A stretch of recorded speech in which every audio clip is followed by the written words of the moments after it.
Қайырлы күн 6-шы сынып оқушылары, сіздермен бірге Мұғалім каналы. Біз бүгін 6-шы сыныптың қазақ әдебиеті пәнінен 3-ші тоқсанға арналған номер 1 БЖБ тапсырмасын орындаймыз. Бізде екі нұсқа қарастырылған, дәл қазір бірінші нұсқаны талдаймыз. Мен балаң жарық күнде сәуле қуған бөлімі бойынша тақырыбы Сұлтанмахмұт Торайғыровтың «Шәкірт ойы», шығармын тірі болсам адам болып өлеңдері. Орындауға уақыт 15-20 минут. Екі тапсырма қарастырамыз. Бірінші тапсырма: төмендегі кестені толтырыңыз. Кесте бізде «Шәкірт ойы» өлеңнен үзінді, басты идеясы әлеуметтік қоғамдық мәселе. Шәкірт ойы өлеңнен үзінді: есептен алданғандай болғандар көп, жастықты асыл ма деп білмей қайрап. Басты идеясы, осы өлеңнің басты идеясы адамдардың сыртқы бейнесіне қарап емес, ісі мен мінезіне қарап бағалау қажет. Әлеуметтік қоғамдық мәселе: адамдардың бір-біріне әділ баға бермеуі, сыртқы көрініске алданып қалуы. Екінші тапсырма: берілген көркемдегіш құралдарды пайдаланып, теңеу, эпитет, метафора, метонимия, шығамын тірі болсам адам болып өлеңін сипаттама жазыңыз.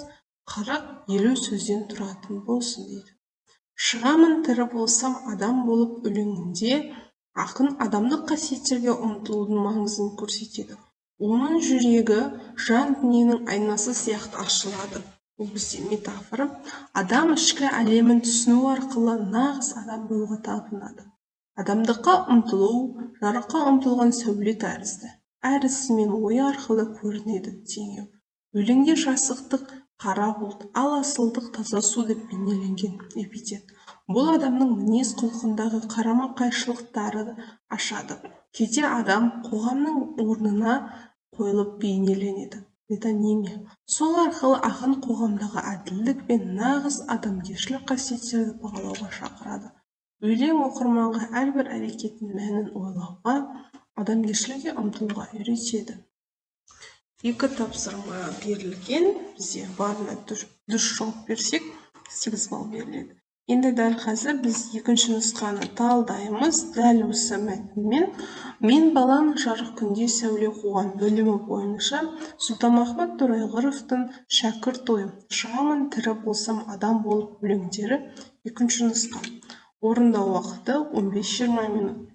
Төмендегі кестені толтырыңыз дейді. Шығамын тірі болсам адам болып өлеңнен үзінді. Жасық болмай асық бол. Басты идеясы адамдық қасиеттерге, адал еңбекке және адамгершілікке ұмтылу. Әлеуметтік қоғамдық мәселе: сыртқы байлыққа, атаққа немесе көрініске алданып, нағыз асылдықты бағаламау. Екінші тапсырма: берілген көркемдегіш құралдарды пайдаланып, теңеу, эпитет, метафора, метонимия, шәкірт ойы өлеңіне сипаттама жазыңыз. 40-50 сөз дейді. Шәкірт ойы өлеңінде ақын білім мен адамгершіліктің маңызын ашып көрсетеді. Ақынның ойлары жарық сәуле тәрізді тарайды. Теңеу: оқушының жан дүниесін және ой санасын жарқыратып, дұрыс жолға жетелейді. Білім адам рухының алтын кілті. Ол адамға өмірде дұрыс таңдау жасауға көмектеседі. Өлеңде кей мінездер қара бол сияқты бейнеленіп, адамның дұрыс емес әрекеттерін көрсетеді. Ал нағыз асылдық бұл таза су. Кейде шәкірттің ойы қоғаммен байланыстырылады. Бұл қоғамдағы әділдік пен адамгершілік қасиеттерінің мәнін түсінуге шақырады. Ақын оқырманды білімді, әділ және саналы болуға үндейді. Осымен тапсырмаларымыз аяқталды. Екі тапсырмада да екі нұсқада да екі тапсырма беріледі. Екеуінде де 8 баллдық қорытынды, яғни барлығына дұрыс жауап берсек 8 балл беріледі. Осымен тапсырмаларымыз аяқталды. Каналға жазылуды ұмытпаймыз. Сау болыңыздар.